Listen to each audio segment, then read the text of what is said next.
my privilege to welcome Dr. Perpetual Uke, a physician, devoted mother, author of Threads of Miracle, a mother's twin birth while in a COVID-19 pandemic. Coma. In her powerful memoir, Dr. Uke shares with us here a journey that spans continents and crisis from her upbringing in Nigeria through her rigorous medical career in the UK to the life-threatening challenges of a twin pregnancy marred by COVID-19. What emerges here in this book that I hold is a story of unwavering faith, family, love, extraordinary resilience.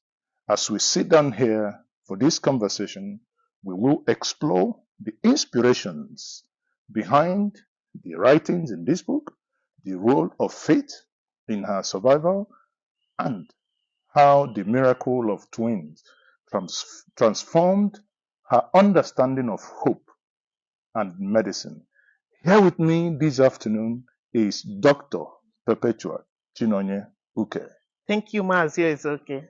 I really appreciate your making it here today. Thank you. Thank you very much. So let's quickly start.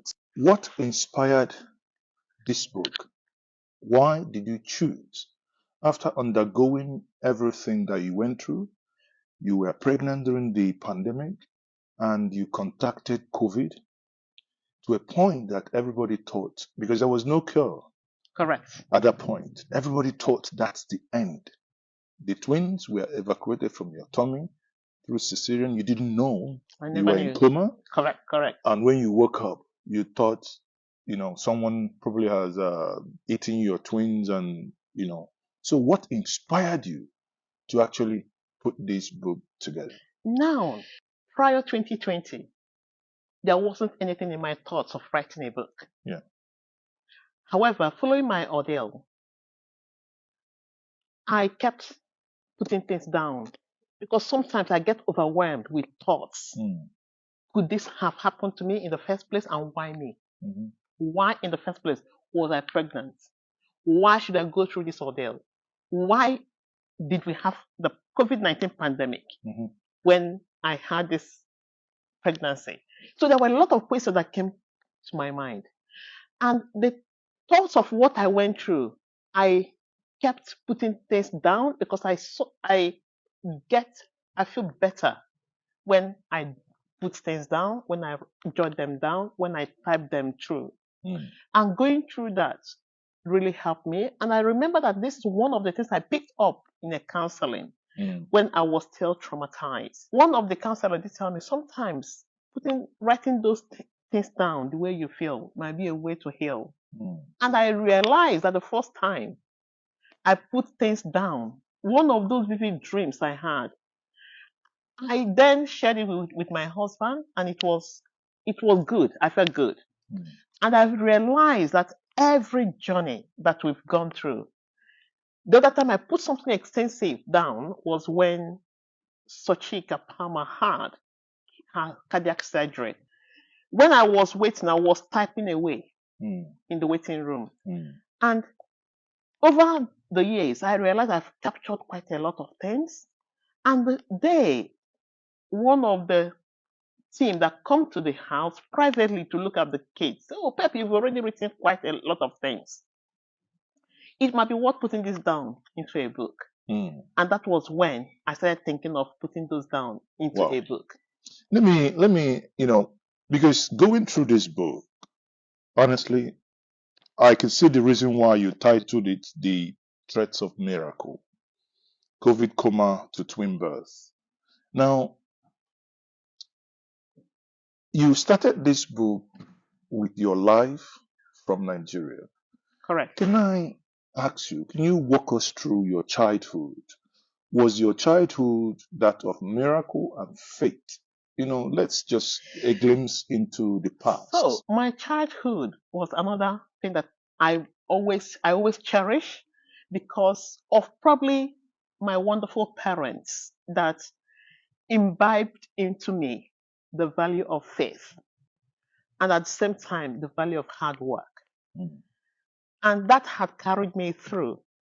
And during my childhood, it is all about faith, Christianity, and all about hard work, excellence, and being the best of the best in whatever you do.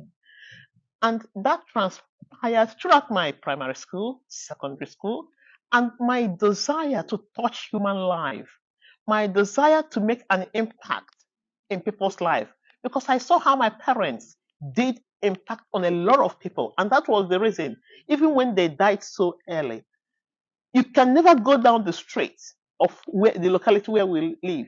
People will tell you how they've touched their life, both where we were living in the East and even in village. Even when they were outside the East, people that had come across them would tell you how they've positively impacted on them. And from that point, it changed my perception of making positive impact in people's life.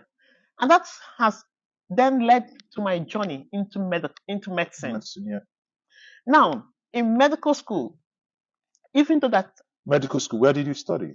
I studied in Ebonyi State, so it was ESUT, Okay. Enugu State University Teaching Hospital, which was eventually changed to Ebonyi State Medical School. Yeah. And in ESUT in Nigeria, West Africa.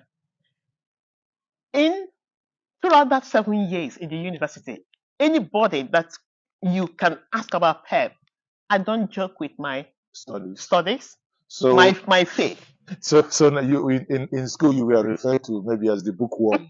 Maybe the bookworm, because it's all about studying and all about achieving it to the highest level.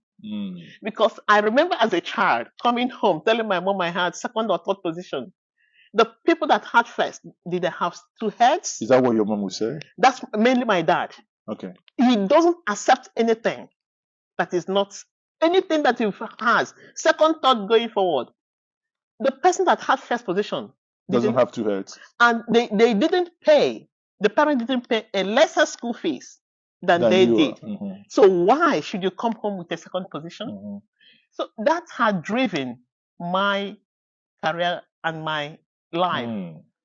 And I know that sometimes I try to do the same thing with my kids, which they've said, no, you can't. Okay, that your childhood is completely different from ours. You can't put that on us. Okay, let me, you now have 4 kids, right? Correct, yeah. The 2 older ones.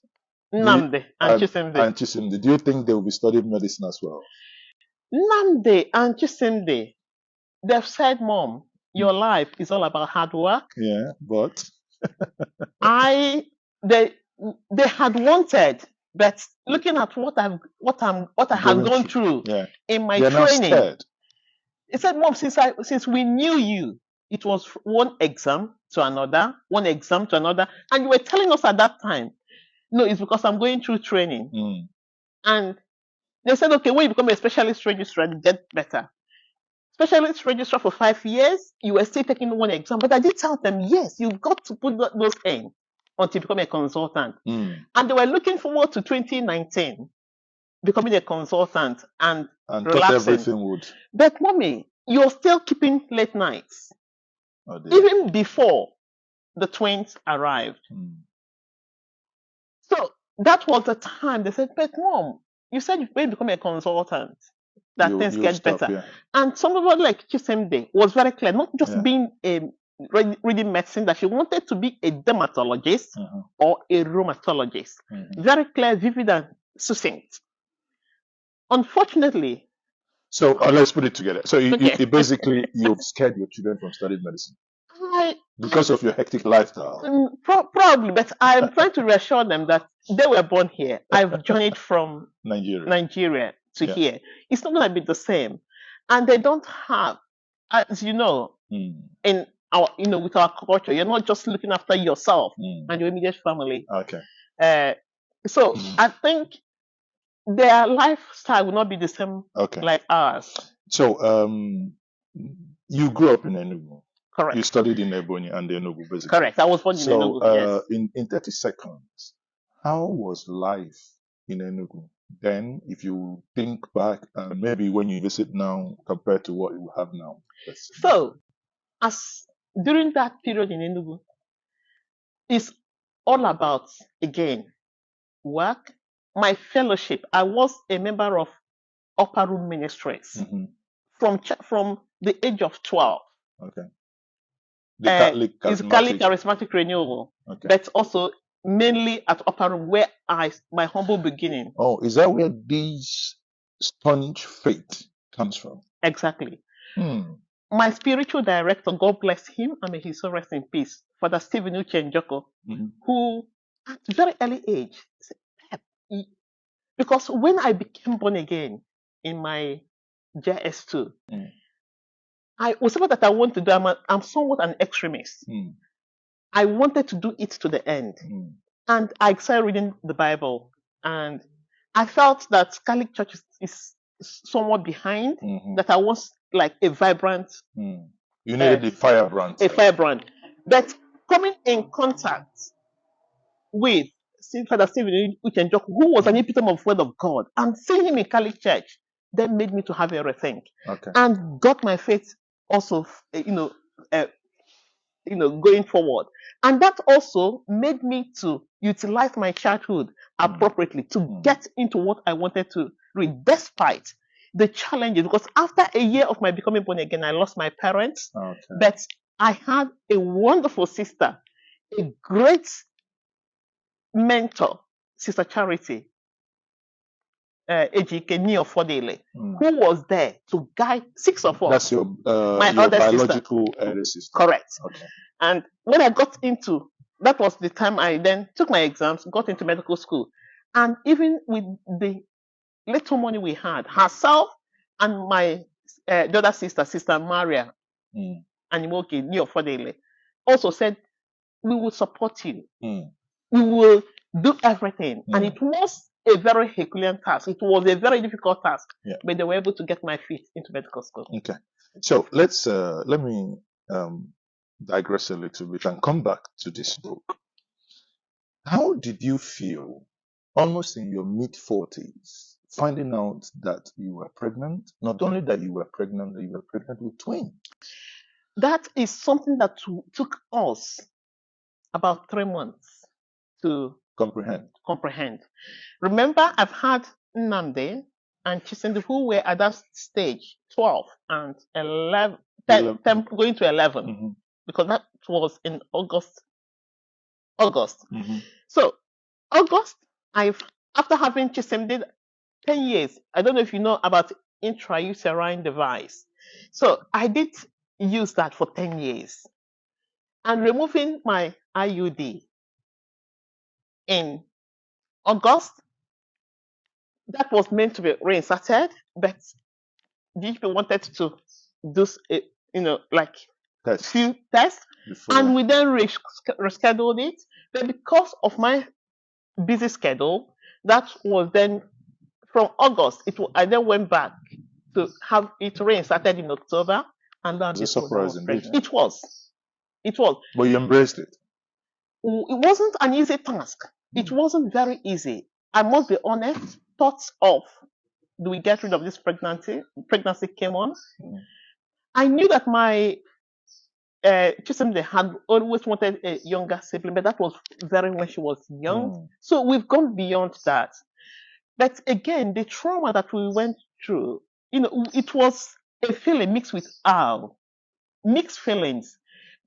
And I then spoke with my other sister, who said, Pep, just remove that thought of you. There are people that are seeking this, and this God has given you. This is for a purpose. But then we're thinking it's going to be one, a child. I know we have strong family history of twin pregnancy. Like my other sister have got twins. My immediate elder sister had twin, boy and girl. She had twin boys. But I didn't know that would come my pathway. So that was the first shock and surprise.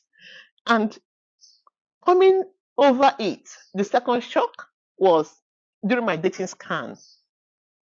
The sonographer said, there are 2 babies here. I was with Nnamdi. I looked at Nnamdi. Nnamdi looked at me. Say two. Can you look at it very well? And again, it was two. I saw Nnamdi almost sweating. Myself, I couldn't figure. Nnamdi is your husband, right? Nnamdi, yes, my husband, yeah. He was sweating. He looked at me. I looked at. He asked the sonographer, "Do you want to check this again?" To double sure. And he had to call another person from the other room, and they confirmed it was twin. It was this was, remember, at that point I was in my early 40s, at 43 years. What is this? Oh goodness. But at that point we can't go back.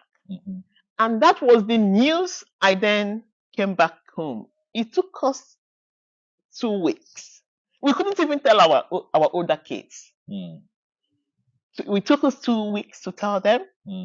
And mainly my daughter, "Mom, twins." That was her expression. Twins.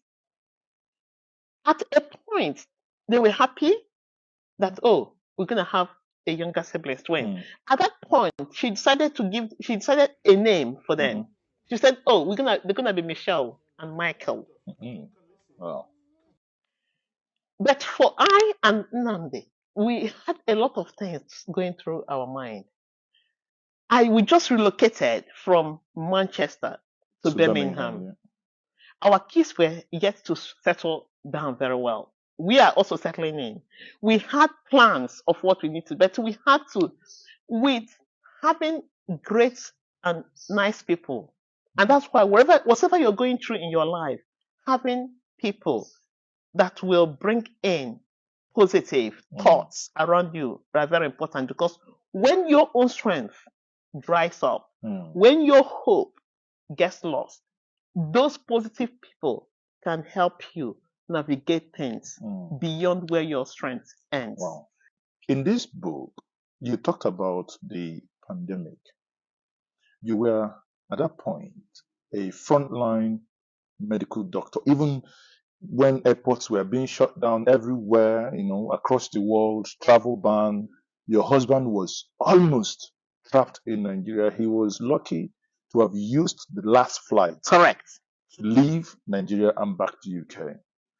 Now, as a frontline doctor, how did you personally reconcile your clinical knowledge of COVID-19, even when not much is known then, with the fear and uncertainty that you faced at home? Because obviously you didn't know. Correct. You thought you had a cough and you gone to hospital and they found out, even with I think you're in your first trimester then. Yes, that was in my 24 weeks. 24 weeks to find out that you had COVID. Correct.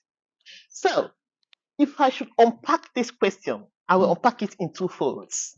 So the first fold of navigating the fact that you are there as a healthcare worker during the pandemic, and the helping others.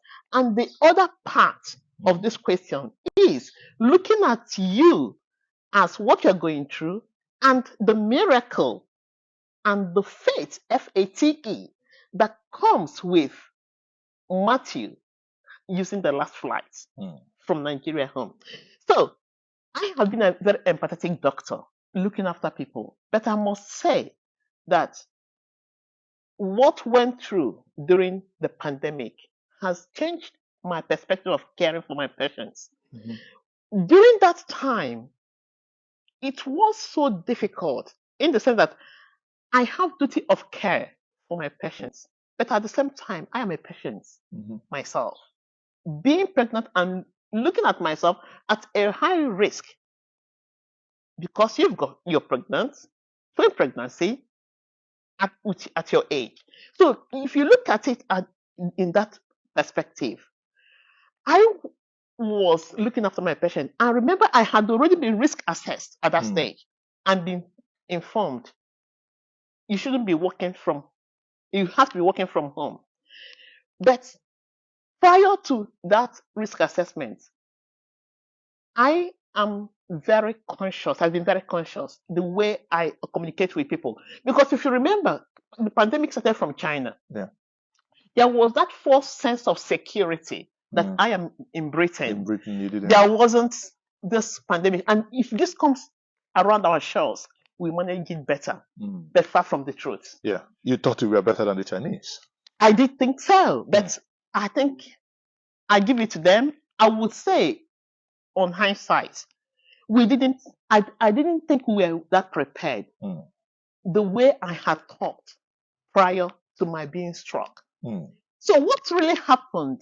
If you remember then, they were just changing guidelines. In a day, we can have 3 guidelines in a day, within 24 hours. That's right. So, and I'm sure that we, NHS as a whole and as a country, must have reflected on the way we manage our pandemic. And I'm certain if we happen to go through that again, we're going to manage it better. And at that stage, the other thing that happened, even though I had been risk assessed to work from home, there are certain things that you must have to do face to face. Something like our shared care agreement with our GPs. It has to be signed physically.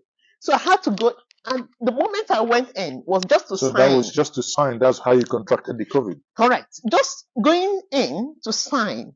Oh dear. The shared care agreement.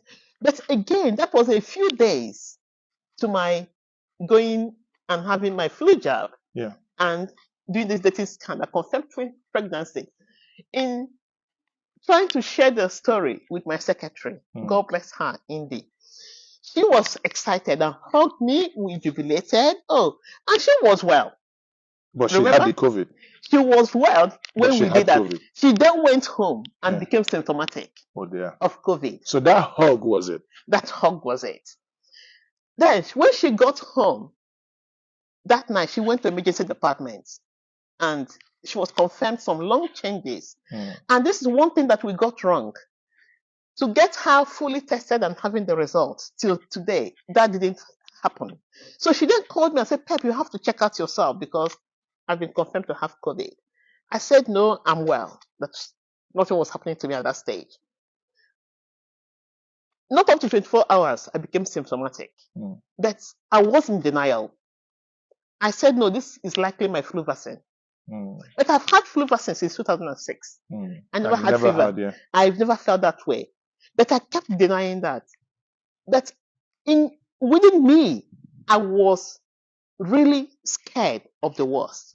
But remember that point, Matthew wasn't at home. He was in Nigeria. He was in Nigeria.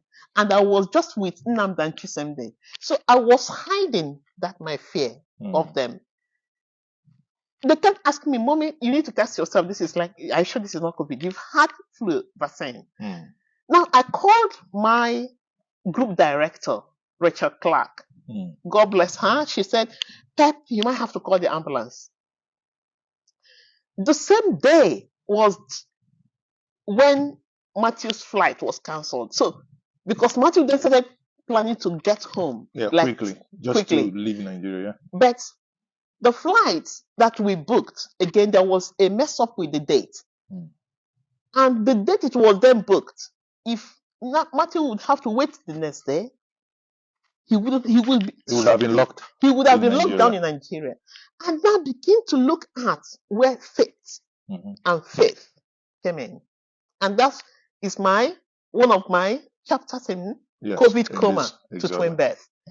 Was the fact that I was unwell and I was on phone with the airline calling. I persistently, I didn't let off my phone and made sure that I got that change. And finally, he was able to get home just a day. So basically, he came in and you down went into the hospital. Now, on coming home, we called the ambulance. Ambulance came and said, there isn't any capacity in the hospital. Hospital was full. Self-isolate at home and look after yourself with just symptom management. And as soon as they were leaving the house, not up to 30 minutes, man says, okay, I crashed at home. Wow. Matthew didn't have the time of saying I was calling the ambulance. He drove. I couldn't even talk. And he just carried me into the his car car and and drove. getting to resuscitation, getting to ambulance. There were a lot of people there. I must say that I was given first class care. Maybe because you are also a medical doctor working with them. And because also they've looked at my background in terms of the fact that you're pregnant and you've got probable COVID. Mhm. And that was Also how. because they are your colleagues. I want to say that. I don't want to say that. But I'm saying it. So then they took me straight to from resuscitation to intensive care unit, and that was it. Okay. So now, at that point, these are things written in this book. At that point, let's talk about the coma and the ICU. You were described haunting ICU delirium and near-death experience. How did your faith guide you through those darkest moments? I once spoke to your husband, and he was telling me that once he called you and was asking you were asking him, uh, your sister sold or killed your children or something like that. Very correct. So that delirium at that point, how did you? So, and the fact that I didn't know, I knew when they were discussing about my going to, that you might end up being intubated, being helped with your breathing. At that point in time, I was pregnant, remember? And when I woke up, during that period, I had, just like you said, ICU delirium. So during that vivid dreams, it was very clear when a nurse came to me to say, your twins unfortunately hadn't made it, and your husband and your two other kids had all gone. I said, then, what am I doing here? I better die. And remember, at that point, I had tracheostomy, and that's the wound you can see here. So I couldn't talk. I was so agitated that they had to get one person to hold me here because I was pulling my tracheostomy tube, and that person to hold me there. I said, if everybody had died, why am I here? He said, who had died? I said, the twins had died. My husband is no longer here. He said, no. And that was a turning point. They got an iPad. Immediately and called your husband on a video call. Called Matthew and said, this is your husband. I said, the first I said, Daddy, I called my husband Matthew, Daddy. I said, Daddy, are you here? I thought you've died. He said, no. And I said, but Chisimdi had died. No. He said, no. And at that point, Chisimdi in her room, not in his room, they ran out. Say, so, Mommy. I said, what? And now reflecting, so these kids, they were not sleeping. This was almost at 2 a.m.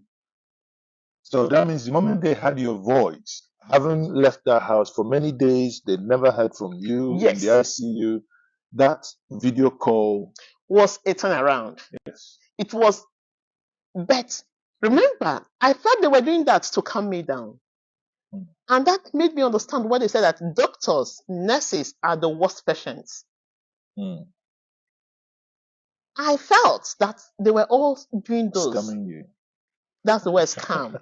So I said, Daddy, if that were real, I need to see them. So the hospital, during the peak of pandemic, arranged for my husband and my kids to come the next day.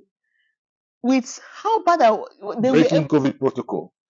I wouldn't say that. No, that is within COVID guidelines. So seeing them was the point the ICU delirium ended. Okay. So I knew, so I touched them, I felt them, I knew that was. So at that point, the tiger in you awoke and you began to fight. 100%. Wow. 100%. But remember, that was also the time. By that time, I hadn't seen the twins. So the hospital also, remember, where I was different from where the twins were. They got photos. My goodness, these photos even traumatized me. Because I've had them that seen, I knew how they looked like. Looking at Sochik and Osinachi, they didn't look like Nnamdi and Sinde. They were just looking like babies in utero, and that's exactly how they would look like. But I felt this case, would they grow up to be human beings? Until they took me to seeing them. I think God bless Dr. Matthew Matnash. He got a bash of me. But remember then I was so myopathic, weak on a wheelchair. But the fact that Matthew was able to give me some reassurance, I mean, Dr. Matnash, who is the neonatologist that looked after them, but with a lot of reservations with what he was, with the prognosis he was painting at that point. And I was at that point thinking, is it worth this kids being alive? Do they need to be here? I wouldn't want the kids that will be here, and they wouldn't have a good quality of life. There were lots of things in my heart, and sometimes at that point, I felt, just leave me be. And when those ICU thoughts come in my mind, I always tell my husband certain things which he felt wasn't right. Because at a point, I thought that my house was taken over by a hospital. When I was moved from ICU to HDU, this was the explanation that I was given by ICU team, because they say they see these things all the time. Was the time I felt that I was moved from hospital to part of my house, but now we are renting it at that time, so it didn't really make sense. The twins delivered in 24 weeks had very little chances of survival, but they did survive. Yes, they did. Your son, Osinachi, was at that point in critical condition. He was given very little chance of survival. How, seeing him today, reflecting on what the doctors said 5 years ago, how do you feel? And that makes me to understand that science is great, medicine is awesome, but all these have limitations.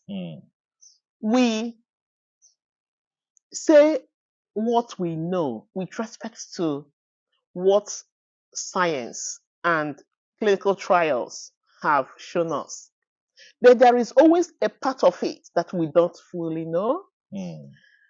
And I know myself, I've told my patients in the past that you've got XYZ and this is your prognosis and this is the outcome. Most times, yes, we are correct, but there are points and some situations that our prognosis hadn't gone the way we've proposed it to be. And coming to Osinachi and Sochika, medically, with science and knowledge, I would 100% agree that they did have a little chance of survival. Coming to Sochika, who had quite a few cardiac surgeries, and also Osinachi that was bleeding in his brain up till almost the time he was being discharged from hospital. And he's had lots and lots of brain events. But even from in utero, looking at him, whenever he's gonna walk, whenever he's gonna talk, and he was almost floppy, even at the point we came home. But seeing him, they tried to win him off oxygen several times, but it was near impossible before we were sent home on oxygen. But looking at them today, I can only see what faith and faith is all about.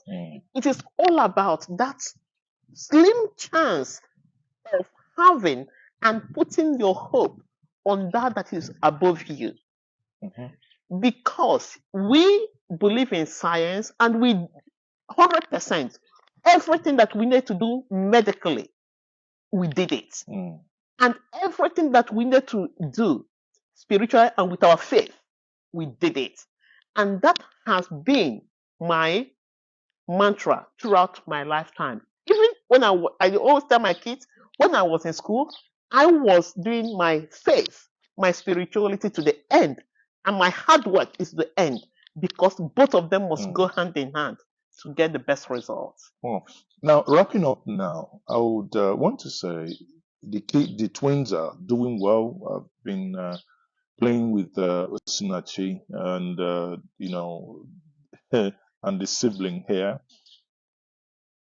When you now talk about your work-life balance, what were the biggest challenges and surprises of returning to your work, your practice, while caring for very pretend twins?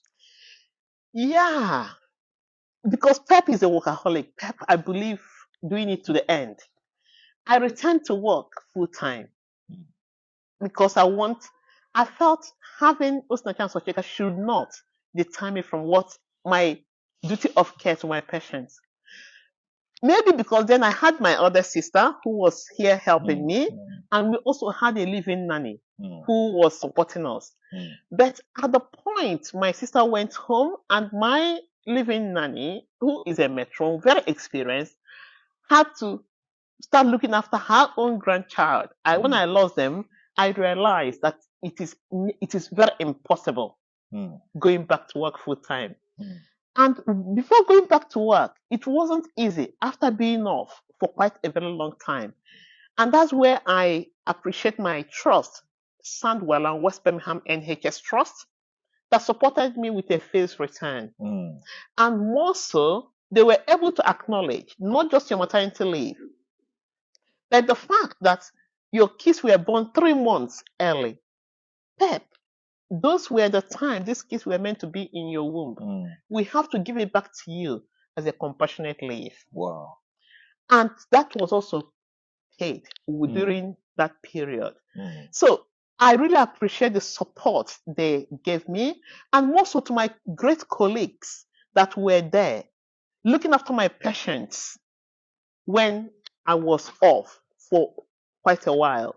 And recall that when I was in Coma, my clinical director, Sanjita Baska, was able to come here to look after my kids. Wow. Even within the pandemic, she brought things which my son and my daughter, the same day, they always refer to. Because at that point, they felt so vulnerable. My daughter was writing, when I read those, Mom, you went home, you went to hospital, saying that you will be home in a day or two. One day has gone to a week to 2 weeks to almost a month. Mom, where are you? So at that point, seeing someone coming with a big package of a lot to them made them knew that someone was there looking after them and caring for them. And we thank Baska and Sanjita for that. And also Rao, who was our clinical director at that stage, was there calling the hospital, checking on me, checking on Matthew. At a point, Rao told Matthew, just look after Nnamdi and Semde. I will take care of Pep. Okay. So all those help was great, and it helped me to return to work. And knowing that I can't do it full time, getting to part time has given me that work-life balance that I need to look after home and also do the best for my work. Okay. So, in conclusion here, looking forward now, in what ways has this journey transformed your outlook on medicine, parenthood, and meaning of miracles? Now, with everything that has happened, it's come to let me know that when I have a patient sat down, I am seeing that patient not as a patient. I'm seeing that person, that me sitting on that chair. And if I just take you back to a patient that I saw in December, who was 28, 30, who was almost about to be, nothing can be done. But I put in my feet down and did everything. This lady had working, going back to work and almost off all medications. So that is what I now see in my passion. So I have been an empathetic doctor, but it's gone above and beyond. Now, coming back to parenthood, I know I had always wanted that hard work and also just hard work. My kids will tell you, Mom, the only thing that you know, your mantra is just hard work. You don't know what is work-life balance. But what I always look at, if I had gone in 2020, it's been hard work. I've never had a single moment to enjoy my life. And since then, I've come to let my kids balance things out now. And also, as a family, we must have our breaks. We must have our holidays.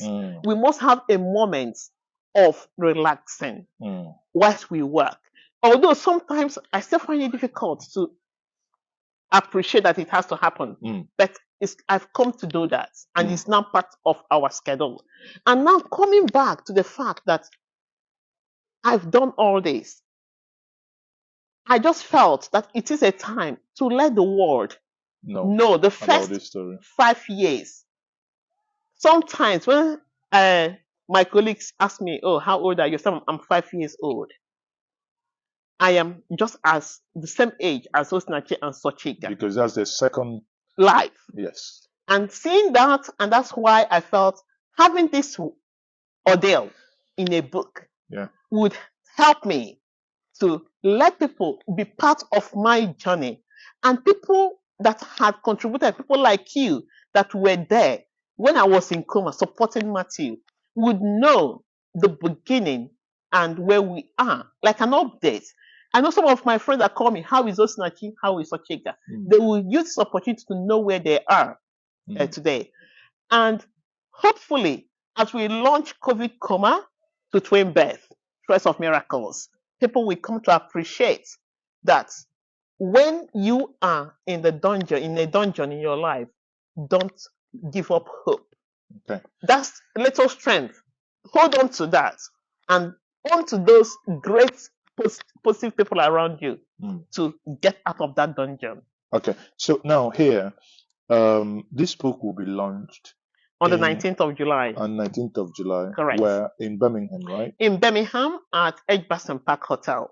Okay. So many of you who are watching, if you're in England, it will be a good opportunity to grab it, to come for the book launch. And you'll see that on the screen. Or if you can, I believe this is also on Amazon, right? It is, indeed. You can grab this on Amazon. The title is COVID Coma to Twin Birth, Threads of Miracle, written by Perpetual Uke. Dr. Uke. Thank you, It's been long. It's been really long in the planning to come to you and have a sit down and hear the story that I have read in this book. Once more, thank you very much for having me in your wonderful abode. And thank you so much, Mazi. Thank you. I really appreciate it. Thank you. Yeah, it's a pleasure having you. Thank you. Thank you very much.